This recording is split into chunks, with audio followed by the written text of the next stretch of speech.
Good morning and welcome to Casas. Whether you're joining us for the very first time or this place has felt like home for a long time, we're really glad you're here. If you're new, we'd love to connect with you. You can text guests to the number on the screen. If you're feeling curious, unsure, or just wondering what your next step might be, we'd love to meet you. After service, stop by Next Steps. There's no pressure, just people who want to help you find connection, purpose, and a place to belong. At Casas, we believe you can belong before you believe. You don't have to have everything figured out to be here. We believe church should be a place where people can honestly explore, ask questions, build relationships, and continue unfolding in their journey with Jesus at their own pace. That's why moments of connection matter so much around here. And every one of those opportunities is happening this Friday night at our men's barbecue. It's going to be a relaxed night with great food and conversation. But more than anything, it's a chance for guys to meet people, build real connections, and experience that they don't have to do life alone. So whether you're here checking out church for the first time, coming back after a long time away, or simply looking for community, our hope is that you experience a place where you can be known, welcomed, and connected. We're really glad you're here. Well, good morning. It is so good to be able to be here together. I want to invite you to stand and just to know that this is a place where you can come as you are before a God who loves you, wants to interact with you, and just hear your worship this morning.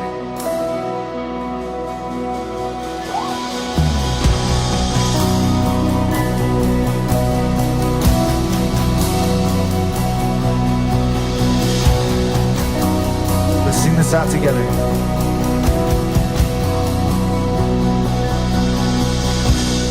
Lord, I long to bring an offering, but I don't know where to start.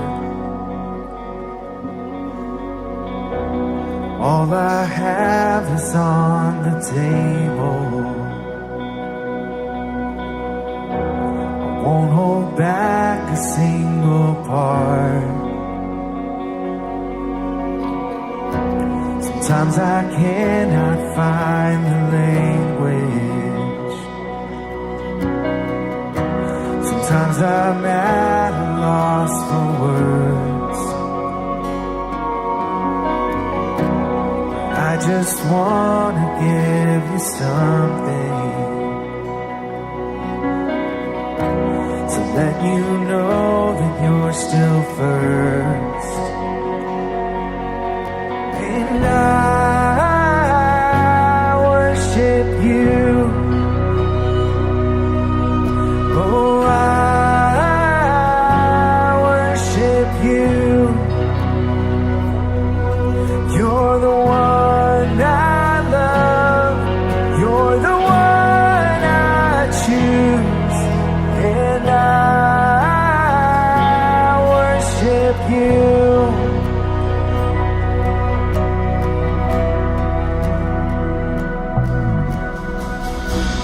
Life is full of many seasons. Felt the shadow and the sun. Through the peace and through the famine. This is my song in everyone. And I worship you. Oh, I worship you. You're the one. You're the one I love. You're the one I choose. And I worship you. We worship you, God. We look to you, Lord. Let's pour out our hearts to him this morning.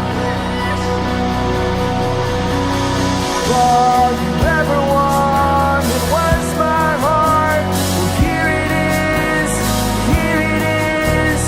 lay it all on the altar.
worship you.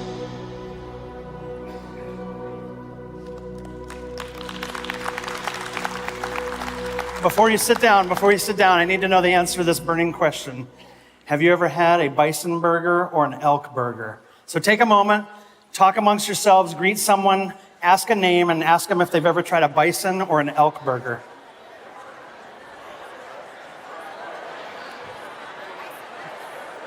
Bison burgers? All right.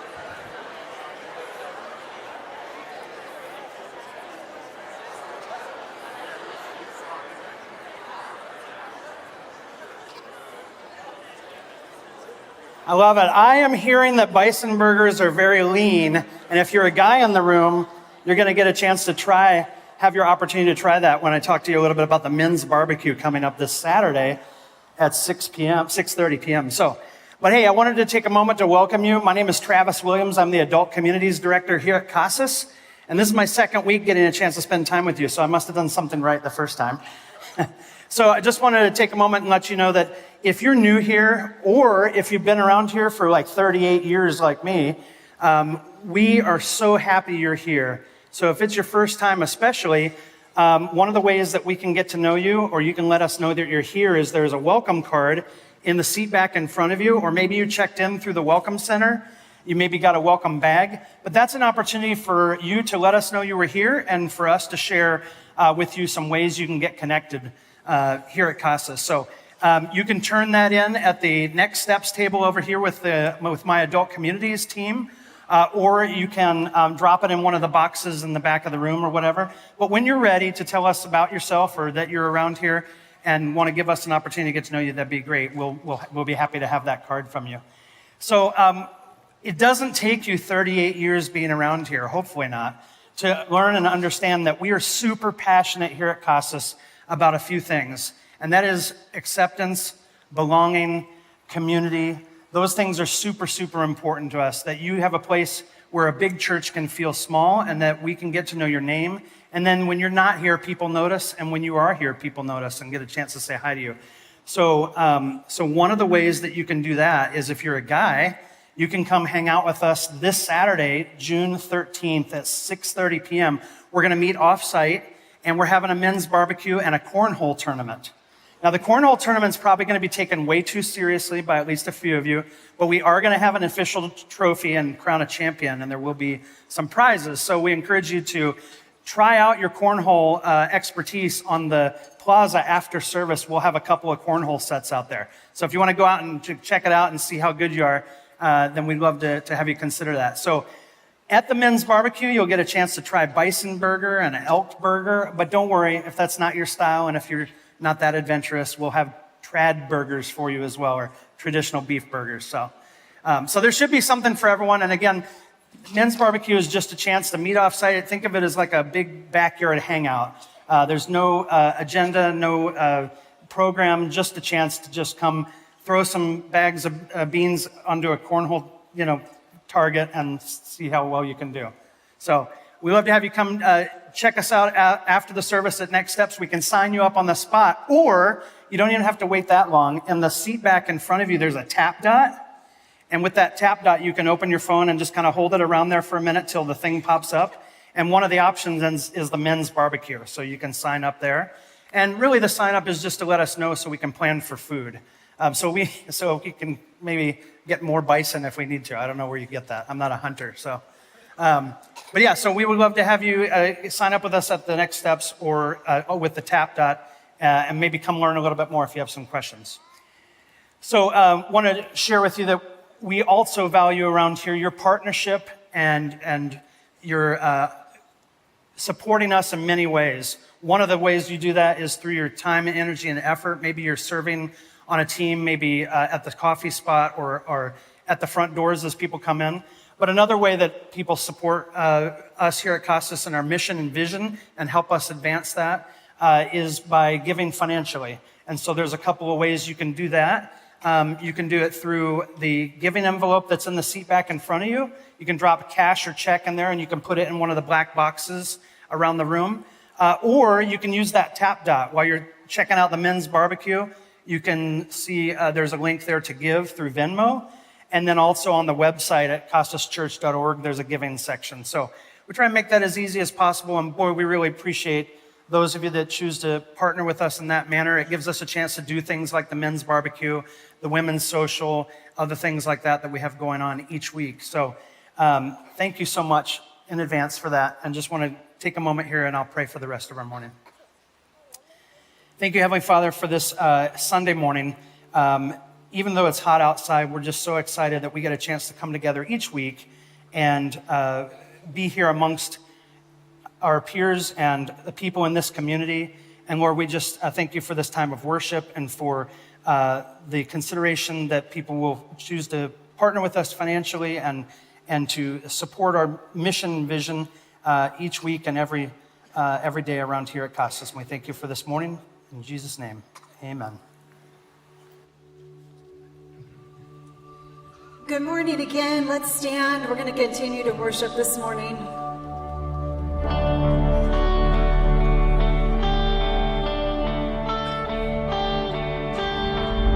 We lift our hands to the heavens, and we are here for you. We reach for the hem of your garment. We know what it can do. We know what it can do. We refuse to go through the motions. When the King is in the room, hear the sound of our devotion. Let it build a throne for you. Let it build a throne for you. Let everything that has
Let's continue praising together this morning.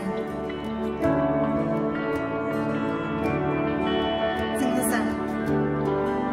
Hold me now in the hands that created the heavens. Find me now where the grace runs as deep as your scars. You pulled me from the clay, set me on a rock, called me by your name, and made my heart whole again. Lifted up, and my knees know it's all for your glory, that I might stand with more reasons to sing than to fear. You pulled me from the clay, set me on a rock. You called me by your name and made my heart whole again. Come on, sing this out together. So here I stand, I in surrender, I need you now. Hold my heart now and forever. My soul cries out. Once I was broken, but you love my whole heart through. Sin has no hold on me, 'cause your grace holds me now. And that grace holds the ground where the grave did, where all my shame remains left for dead in your way. You crashed those angel gates, you left no stone unturned. You stepped out of that grave and shouldered me all the way. So here I stand, I in surrender, I need you now. Hold my heart now and forever. My soul cries out. Once I was broken, but you love my whole heart through. Sin has no hold on me, 'cause your grace holds me now. Healed and forgiven. Look where my chains are now. Death has no hold on me, 'cause your grace holds that ground. Your grace holds me now. Your grace holds me now.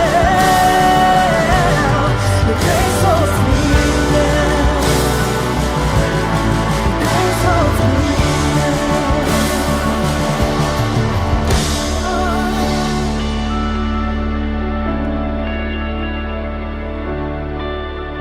It's because of God's grace that holds us that we're able to step into freedom this morning, that we're able to walk in freedom.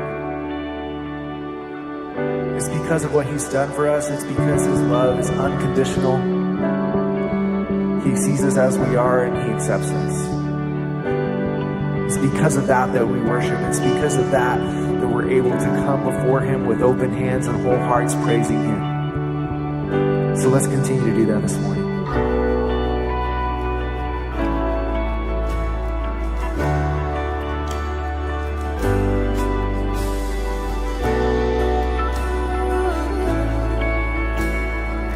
Let's sing this out.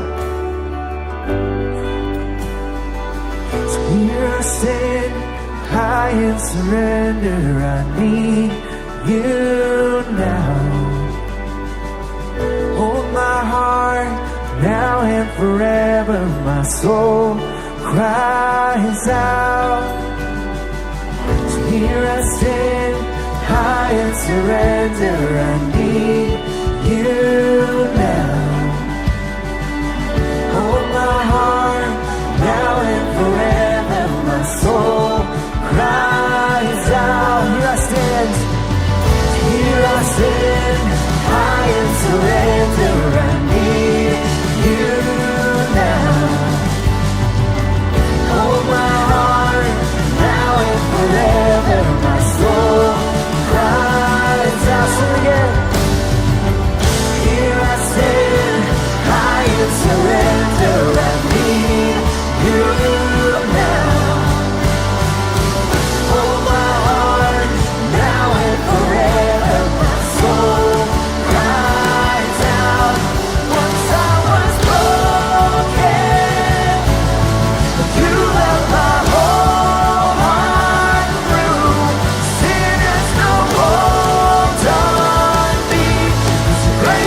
Let's sing this out to him.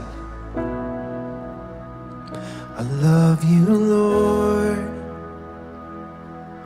Oh, your mercy never fails me.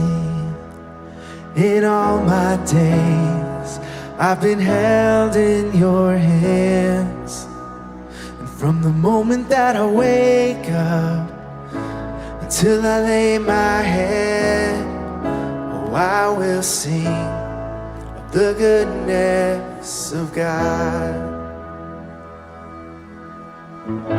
And all my life you have been faithful.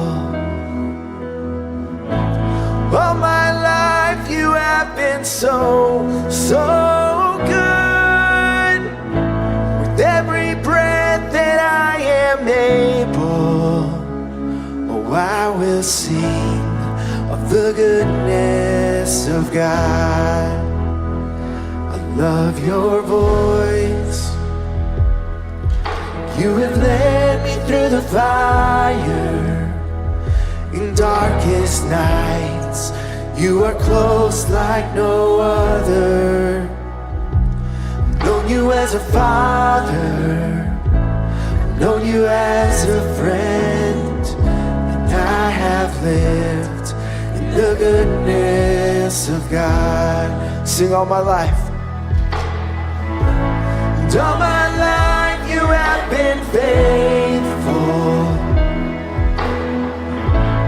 All my life you have been so, so good.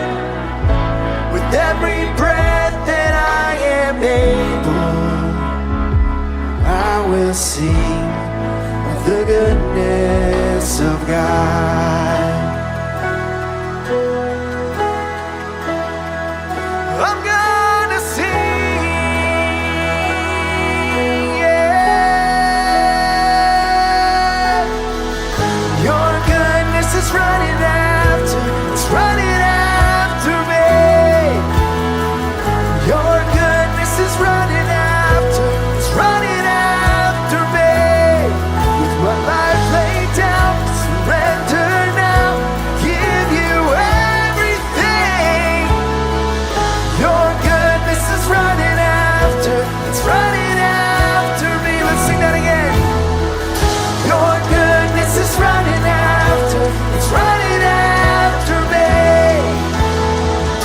Your goodness is running after, it's running after me. With my life laid down, surrender now, give you everything. Your goodness is running after, it's running after me.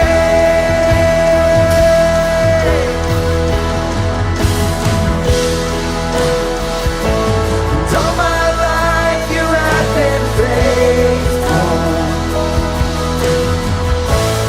All my life you have been so, so good. With every breath that I am able, oh, I will sing of the goodness of God. All my life you have been faithful. All my life you have been so, so good.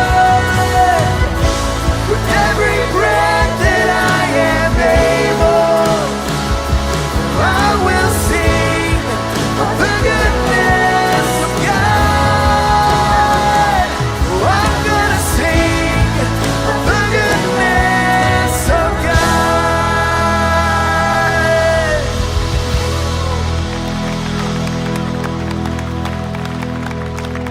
God, we thank you so much that you are a faithful God, that you're faithful every day.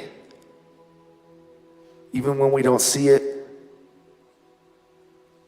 you never change. You are that familiar God that doesn't change. Your love doesn't change. Your acceptance doesn't change. What you offer us doesn't change. We thank you for your grace. We thank you for your love. In Jesus' name, amen.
family had a garden. We grew a garden, and this was not like one of those pretty to look at gardens. This was a garden with purpose and utility. It was a garden that had fruits and it had vegetables. Anybody grow fruit and vegetable gardens?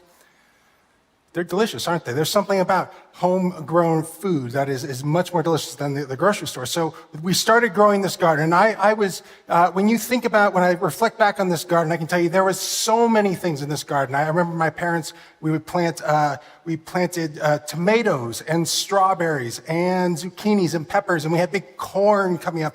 We had a yellow squash, we had carrots, we had potatoes, I believe, at one point. I may be making that up. I think we had potatoes. But there was one thing in that garden. There was one thing. All those things are fine. But there was one particular thing in that garden that grabbed all my attention, all my focus, everything that I cared about in that garden. There was one thing. And it's not this one, but it pretty much is. The watermelon. Y'all ever grow watermelons in your garden? No? No watermelon growers? A couple of them. So I don't know how you are. I was a kid. And so when I was growing this watermelon, we were growing this watermelon, I remember looking at this garden. And the reason this captured my attention, because in my head, I said, you know what we're going to do? We are going to grow the biggest watermelon ever known to man. This is what we're going to focus on. This is all that matters about this garden is, will we get the biggest watermelon we've ever grown? Because imagine if we have this giant watermelon. It will feed us for weeks. Watermelon is this delicious fruit. We'll be able to celebrate it. It's just going to be an amazing moment. We'll be able to brag about how big this watermelon is. And so it became my goal where we would this is all that mattered. This was the thing. And so it grew, and I, watched it grow, and someone in the family would be like, maybe we should pig it. I said, no, it's not big enough yet. And so it would continue to grow, and it became as far as my middle school self was concerned, it was the largest watermelon ever grown in the history of humankind. And so we finally picked it, and the day arrived, and it was this giant moment. And I remember cutting into it, and I remember slicing it up, and I remember eating it. And it was wonderful because it wasn't that weird, nasty, mealy thing where it just falls apart in your mouth and feels like porridge or something like that. No, it was juicy, it was firm. There was just the right distribution of watermelon seeds where, you're choking on a bunch of them. They were spread out a little bit. And it was wonderful. It was the pinnacle of my gardening experience, I believe. And this watermelon lasted for, maybe a week. But then you know what happened? It was gone. And there was no more watermelon. And, you can only grow watermelons so often. They don't grow year round. And so, I got to harvest that watermelon, and it was such a big achievement and moment in my life, and I celebrated, and everything was looking forward to it. And then the moment came where it was gone, and yet there's still this garden sitting there. And I don't know what to do.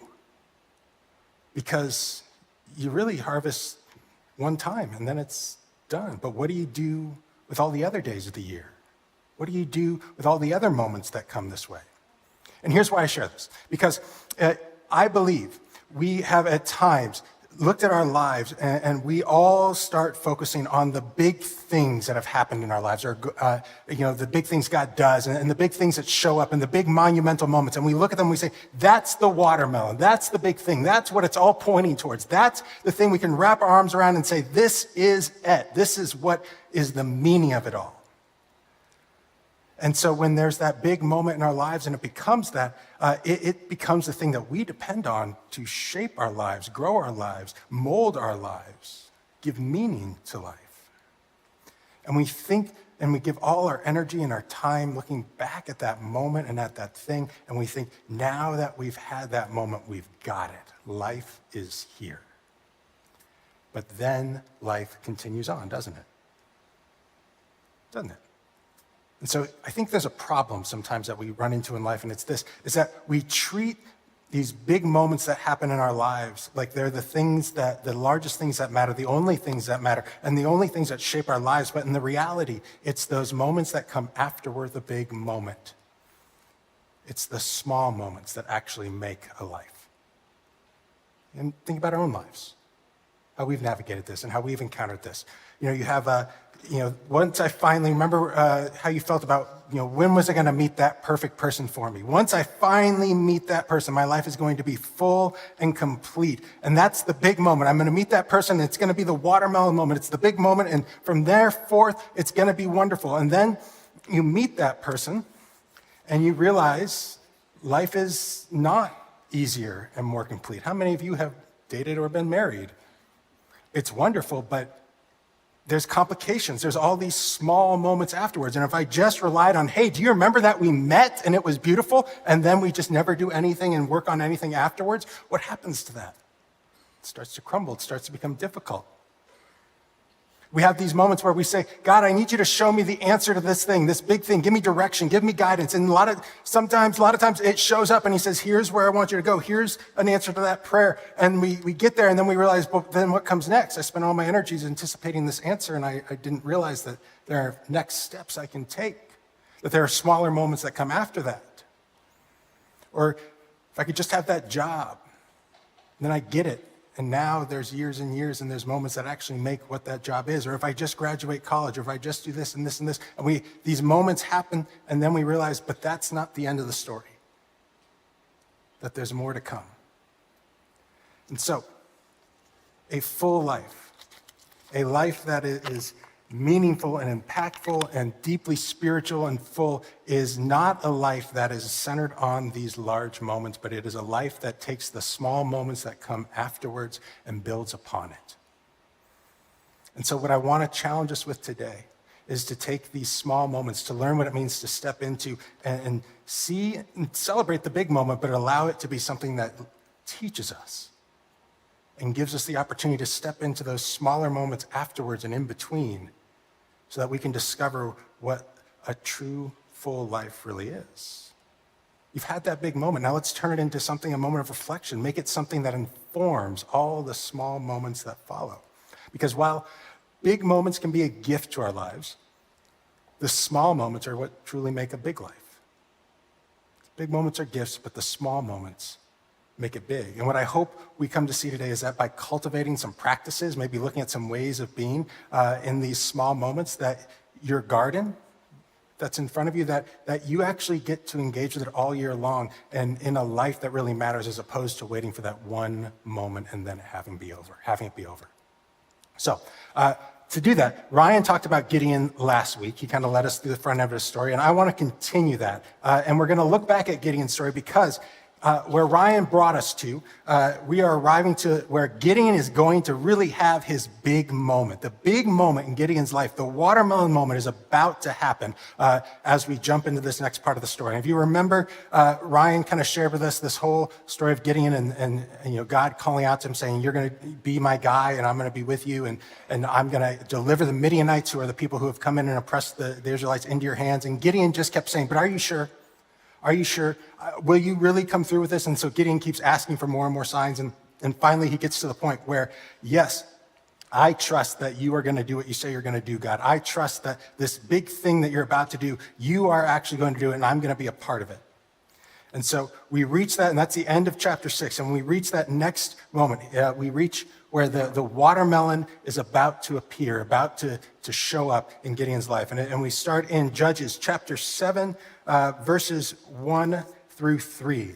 And so it says this: Then Jerubbaal, that is Gideon, that was another name for Gideon, and all the people who were with him rose early and encamped beside the spring of Harod. And the camp of Midian was north of them by the hill of Moreh in the valley. So Gideon has gathered, he's mustered his courage, he's trusting God, and he's gathered all the people that he can to come and fight.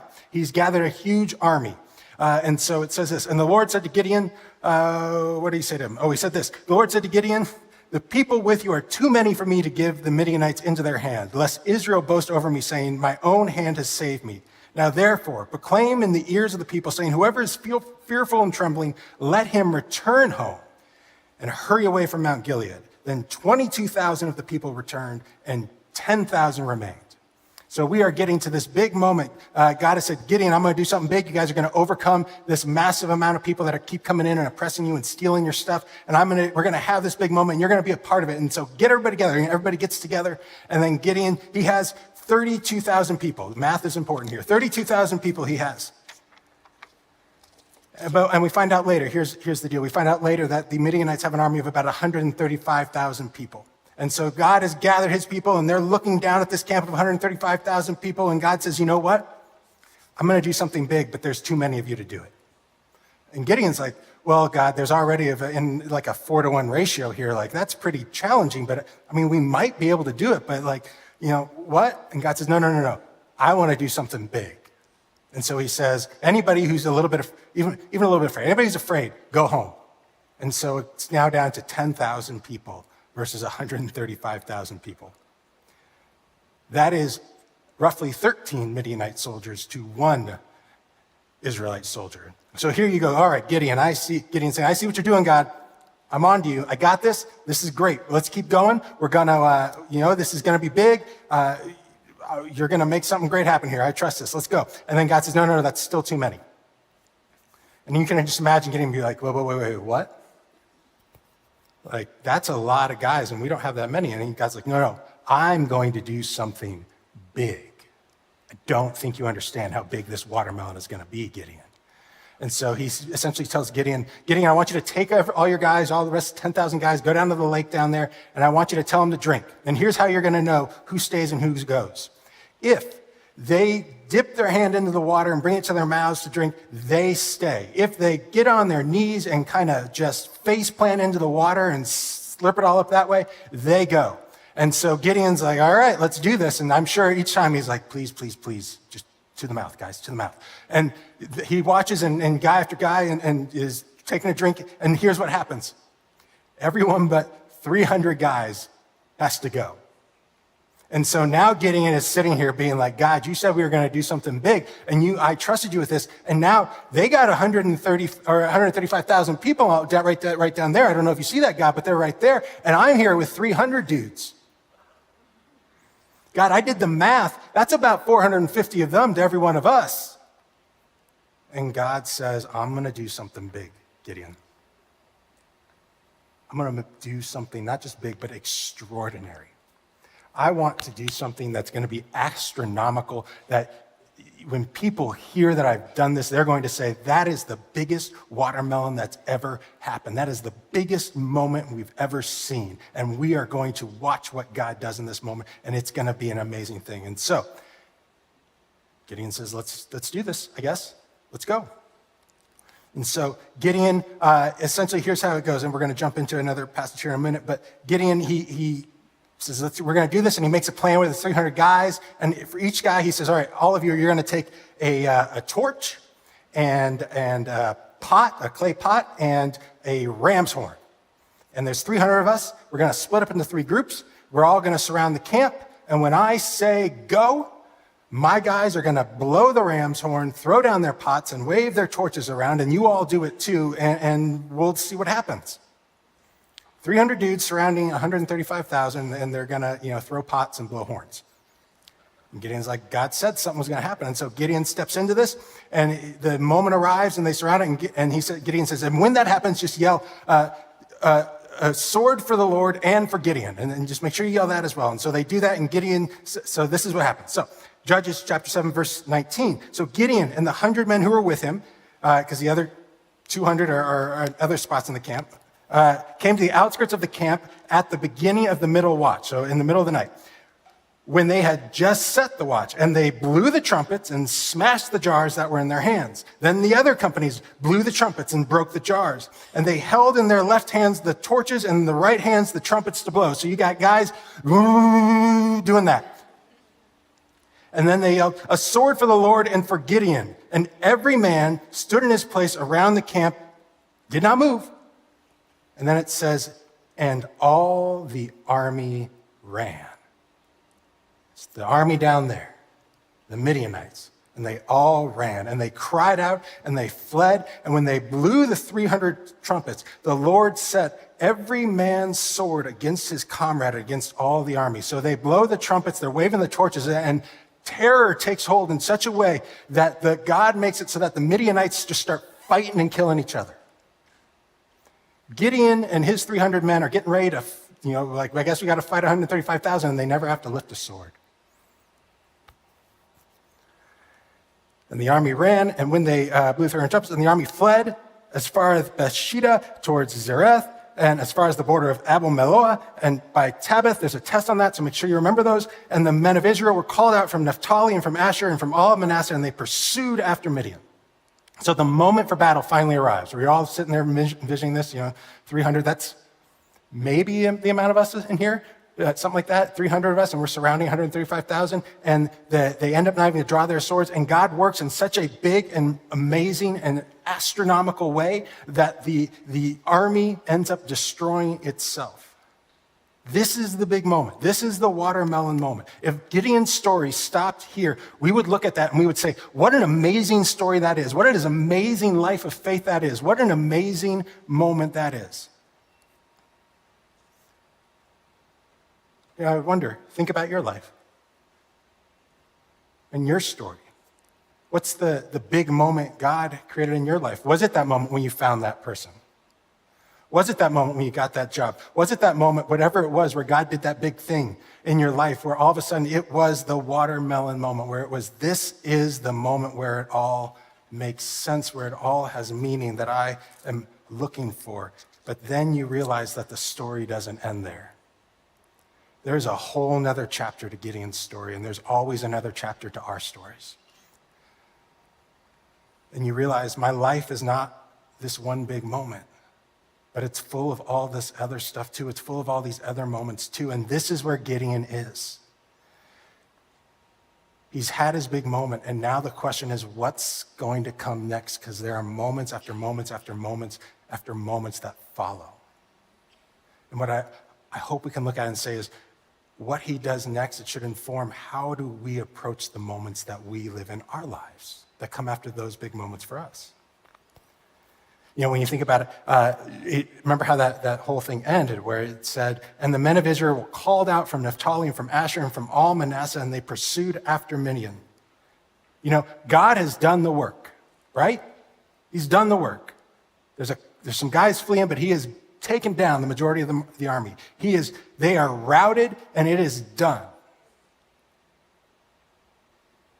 And there's this really cool thing that Gideon could have done. There's this really cool thing that we can do is when that big moment happens. I want you to think of it. When that big moment happens in our lives, whatever it is, you could all of a sudden pause. And because when you see that big moment, there's something to be learned there, isn't there? There's something to delve into. There's something to take into ourselves, to discover. Here's the value and the beauty of what God has done. Here is who he is. And you don't just say, okay, that was a big watermelon, that's nice, and move on. But you get to actually look at that, and you could say, I'm going to ingrain and take into me the very lessons and value of what I've learned. Gideon could have sat there and said, God said he was going to do something big, and I kept being like, why do you keep having to get rid of all these guys, God? And all of a sudden, God did do something big, and I will remember that for the rest of my life. And I will carry that with me, and I will have that as a part of my story for the rest of my life. But he didn't. He immediately starts to go forward. He immediately starts to chase. He immediately starts to take matters into his own hands. Do you know what I wish he would have done?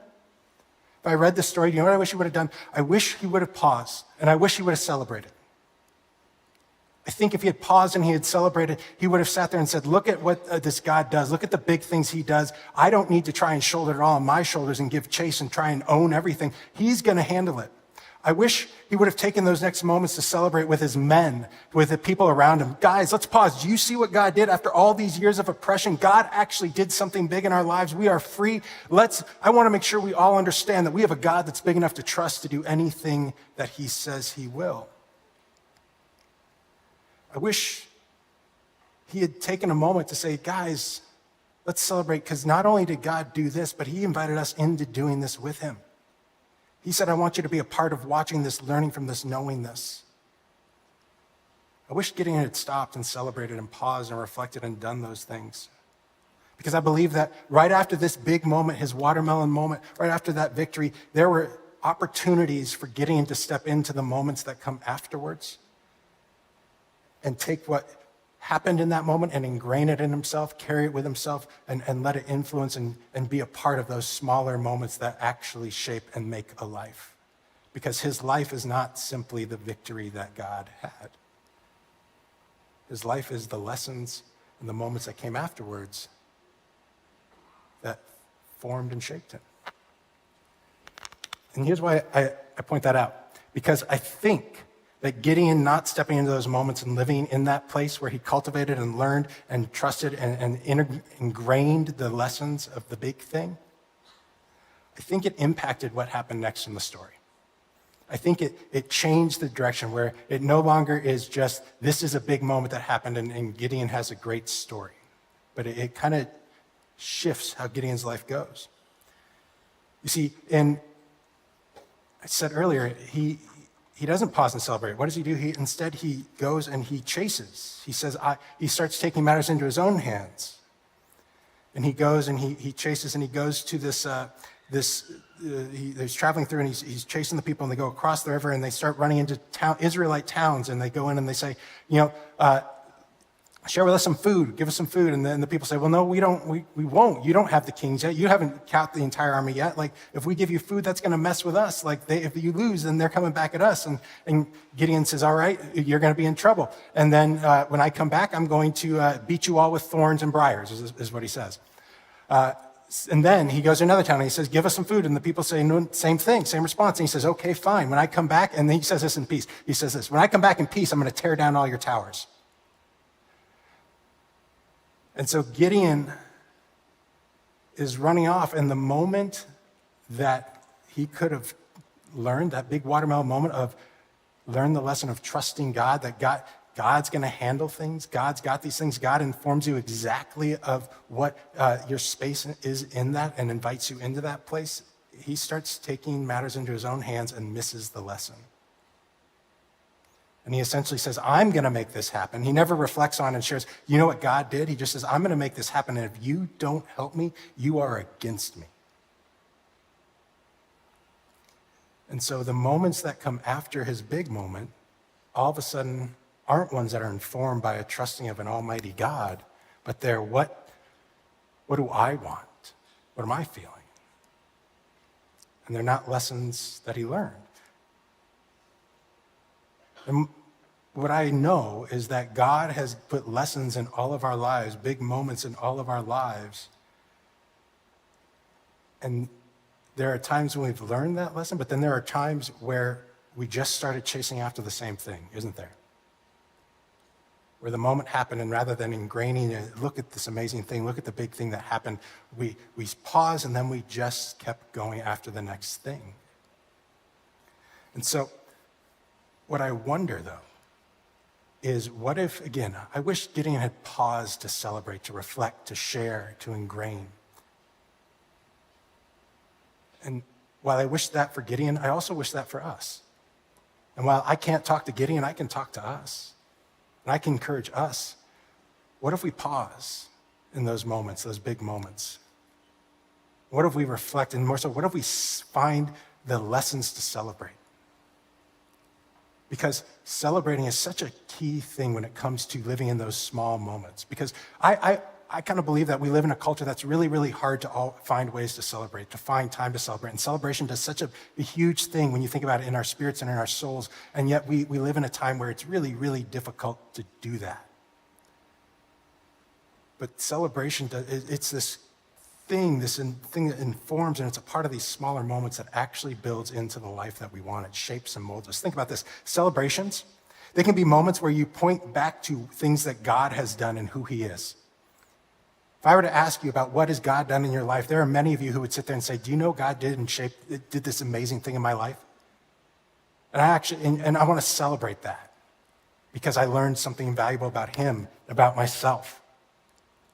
You know, sometimes it's easy to forget in the bustle of life, that there were big things that happened.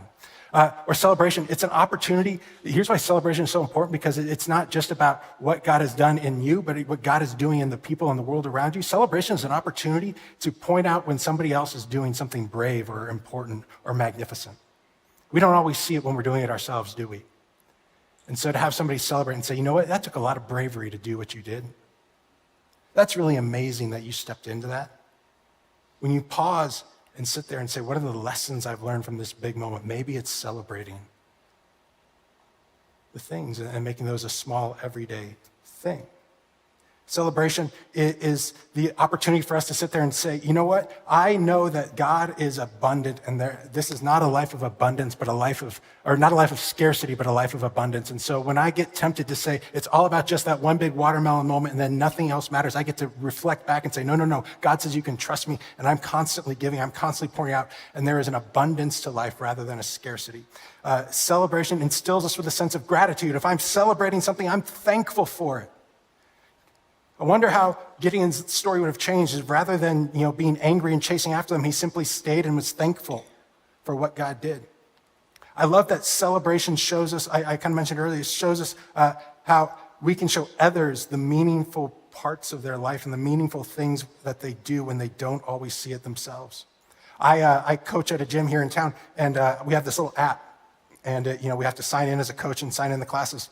But what I love about it is on the app, when you go to the class to sign in, there's a spot that pops up, and it tells us about, it's just for the coaches, and it's to keep us in the know on the things to celebrate about our members, about the people who are in our classes. It'll tell us, look, this person has been at your gym for a month. Celebrate them. Because you get to go to this person and be like, I know that you started this out not knowing what you were getting into, knowing that working out like this is really, really hard. And I don't know if you even, you probably thought, I don't know if I'm going to make this. I remember the first time you talked to me, and look, you've made it a month. That's really amazing. Did you think you could do that? Because you did. It tells us when their birthdays are and to announce it to the class so that we as a group, as a community can say, we want to celebrate you and we're for you and we're with you because we've learned the lessons of celebration. Celebration is about helping people understand who they are and not who they aren't. It's about helping them see that what their value is in just the fact that they are a child of God. And so it reminds us that life is relational. It's an opportunity to express care for each other. Celebration doesn't leave room for anger and bitterness. If Gideon, I wish he had celebrated because I don't think he would have had a space to be angry at the people around him because he'd be too busy celebrating. Here's what God did. In all these moments, he had the big moment. And if he had just paused and said, I'm going to celebrate. I'm going to take the lessons in from what I've learned. And one of them is that I can celebrate the bigness and goodness of who God is. And I can let that pour out and inform all these other moments along the way. His story would have been different. But now his story is that he got that big thing. And that was an amazing, beautiful thing. And yet it continues in, I'm killing my own people. I'm beating my own people. I'm threatening my own people. I'm thinking I'm going to make this all happen. I'm going to get the victory. Because he missed the moments of celebration. And so what I would love to invite us into, in this moment is let's reflect for a moment. What are the moments of celebration that we have? What is the moment that you got to experience, the big moment that you've gotten to experience in your life, but you haven't celebrated it yet? Because life was busy. Or, there was nobody else around to celebrate it with you. But what is that big moment that you had in your life, that God has done in your life, that big watermelon moment that you haven't had a chance to celebrate yet? In that moment, what did God teach you? How did he grow you? What is the important thing in that moment that you want to take with you with the rest of your life, that you want to hold, that you hold on to, ingrain in yourself, that as you go, that's the thing you don't want to leave behind? The lesson, the message, the thing to celebrate that you're going to carry with you day after day after day after day, so that when the small moments keep coming, you get to keep saying, I learned this from what God did. That big moment was a moment that informed all of these other moments that actually shaped my life. Think about the people in your lives. Did your kids make it through a school year? And they made it through, and maybe there was trials and struggles, or maybe they just aced it and they've never done that before. But did we make sure to pause and celebrate that with them? Did we make sure to say, that was an amazing thing you just did? Here's how I saw you grow. Here's how I saw you struggle and then thrive. Or what are the things in your life that were difficult and you didn't know how you were going to get through it? And then you did. That you can look back and say, I can navigate life with a sense of trust and faith and confidence because I know this was hard and maybe it didn't turn out the way I wanted, but I made it through. And it was a big thing. And so what I wish Gideon had done, if he really was going to embrace and make the big moment something that wasn't the moment, make it something that simply informed him, helped him step into those small moments that actually shape who you are. I wish he had maybe paused and celebrated, because I think that would have changed how his life went. And I think if we can pause and celebrate, that's going to change how we step into those small moments and how we engage with the world around us and how we find ourselves trusting and engaging with God. But this isn't the end of the story of Gideon. Gideon has more to come. And there's a hope. I mean, I would hope maybe he's got another lesson to learn. Maybe he's going to step into it. And so it keeps going. And so he goes back. He finally captures these other kings, and he goes back, and he ends up killing a bunch of his own people. He ends up tearing down structures. He ends up beating his own people. But he arrives at another moment. Victory has been had. And he arrives at this moment, and the people all come to him. Now it's all done. The people all come to him, and they say, Gideon, we want you to be king. In fact, it says this in Judges chapter 8, 22 through 23. Then the men of Israel said to Gideon, rule over us, you and your son and your grandson also, for you have saved us from the hand of Midian. And Gideon said to them, I will not rule over you, and my son will not rule over you, but the Lord will rule over you. So Gideon, this is a moment of clarity where he has reflected back on that big moment, that battle. He served the people in that battle. He trusted God, and he served all his people in that battle. And he reflects back and he says, no, it's not going to be me. God is going to rule over you. But there are also 1,000 moments that come between this invitation and that victory. And where Gideon, he served his people then, but he had 1,000 moments still to serve his people. And just because he wasn't going to be king doesn't mean he couldn't step into a place where he served and cared for his people around him. He had the opportunity to step into those 1,000 smaller moments and make something beautiful happen. And so he gets called to be king, but look how the story goes. Because instead of stepping into those moments and serving his people and pointing back to who God is and what he does and building his people up, he does something different. He actually ends up drawing his people's eyes away from God rather than pointing them towards him, which he just said he wanted. And Gideon said to them, let me make a request of you, every one of you, give me the earnings from his spoil, for they had golden earrings because they were the Ishmaelites. And they answered, we will willingly give them. And they spread a cloak on the ground, and every man threw in the earrings of his spoil. And the weight of the gold earrings that he requested was 1,700 shekels of gold, because besides the crescent ornaments and the pendants and the purple garments worn by the kings of Midian, because he had gotten those when he killed them, and besides the collars that are around the necks of the camels, because camels had really sweet collars, so he took those. And Gideon made an ephod of it and put it in his city, in Orpha. And all Israel, and this is what it says in the Bible, I'm not making this up, and all Israel whored after it there, and it became a snare to Gideon and to his family. And so Gideon has the moments to serve people, 1,000 moments that come after the big moment, 1,000 moments to step into more service, more pointing to God. And he misses it. He asks for a portion of each man's spoil. He gets 700 shekels. That's the equivalent of $3 million in today's money. And that probably bought a whole lot more back then than it does today. And he takes his fortune, and then he takes part of that fortune and he uses it to create an ephod. And throughout Scripture and those ancient cultures, ephods kind of reflected various things. But in this moment, all you need to know is that he used it instead of him being this constant presence, instead of Gideon being this constant presence of saying, here's who God is, here's what he does, let's remember this, let me serve you in this way, let me be a part of the people in this way. He says, you know what, let this object that I make remind you of God. And he puts it in his hometown, and it becomes an idol that the people worship after. And instead of seeing that God called him in that big moment, God gave him a story and a purpose of serving his people, of understanding how that big service could flow into and be a part of those everyday moments. He misses it. He misses the opportunity to point to the bigness of who God is and why he's so trustworthy. And he simply withdraws. And here's the thing. Not only do I wish Gideon had paused to celebrate, but I wish Gideon had shifted and stepped into moments where he could say, I'm going to be of service to the people around me.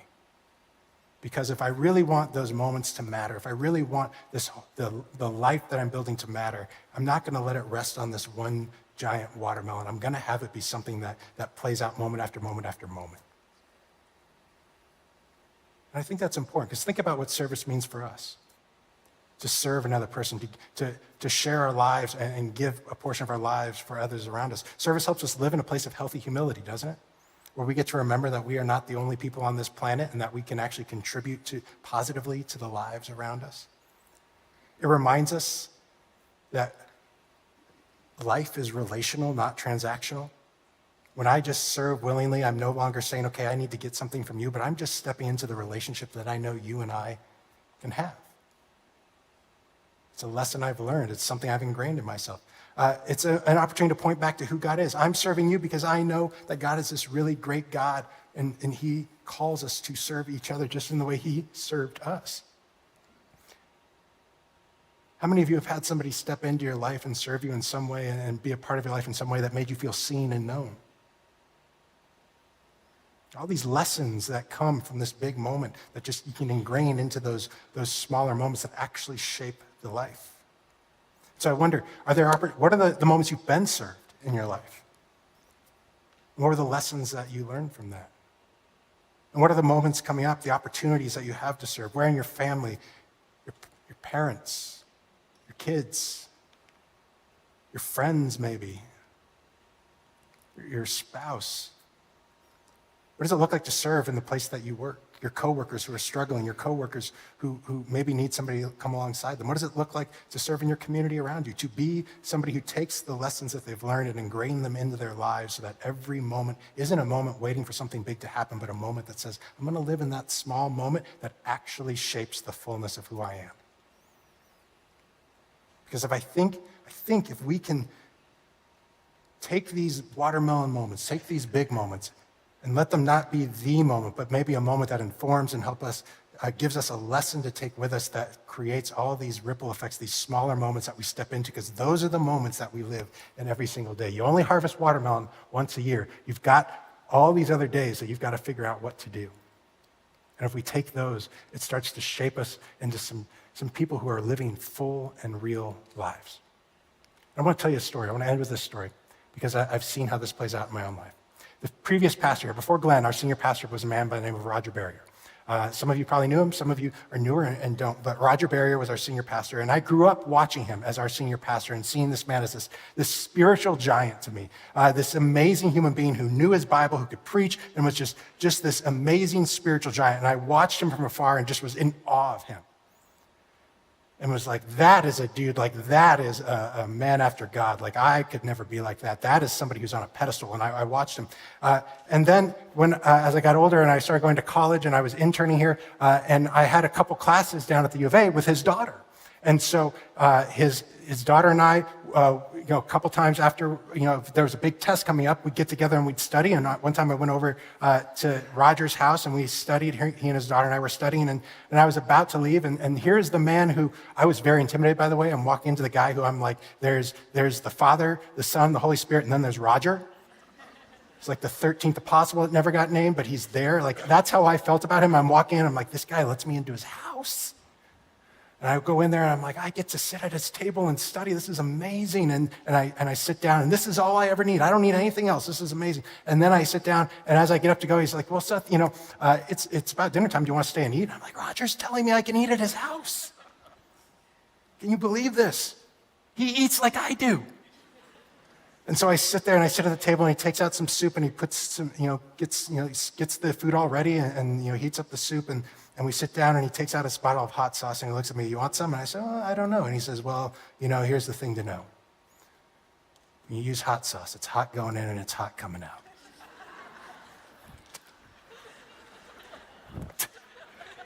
Roger just made a poop joke and it was funny. It was amazing. He joked around with me, and there were all these small moments where when I left there, I was like, I'm nothing but an intern who's just trying to get through school, and you are Roger, but all of a sudden Roger's like, he made it entirely different for me. I felt seen, I felt known, I felt heard. I felt like I was like I could see him around campus here and be like, hey, Roger, and not have to look away. It was a moment for me. It was a significant moment. And they were small moments, but I don't think he understood how big they were for me. They may have just been normal small moments for him, but they were gigantically impactful for me. I would not be on this stage at this church in this job today had I not had those moments. Because he took lessons that he had learned in his life, and he just started letting them inform the moments that came afterwards.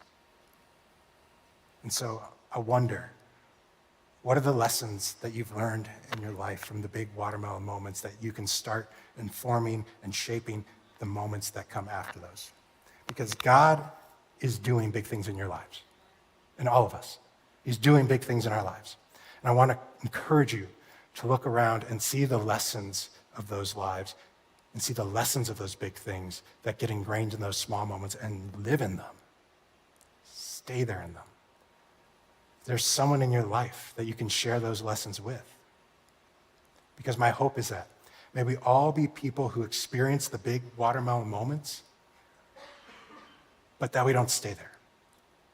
That the moments that shape our lives are the moments that come afterwards that are informed by the lessons that we learn. Let me pray. Dear God, thank you for today. Thank you for your son. Thank you for showing up in our lives and the story of history, and then not stopping, of pulling us into these smaller moments that matter and shape us and actually create the lives that you call us to live. We ask that you don't let us stop at those big moments, but let us be informed by and actually live out in those small moments so that those are the things that create real and everlasting change in our lives and in the lives of the world around us. We thank you for all of these gifts. In your name, amen. All right, my friends, so glad you were here today. Before we leave, again, if we have our next step spot over there, if you are new here, and I would just love to meet you. I'm going to be over there with some other people that are volunteer at this church and some other people that work here. We would just want to shake your hand and say hello and answer any questions you may have. If you're here and you would like some prayer, we have our prayer room right over there where you can go and get some prayer with some amazing people who do love to pray. So thank you for being here, and we will see you next week.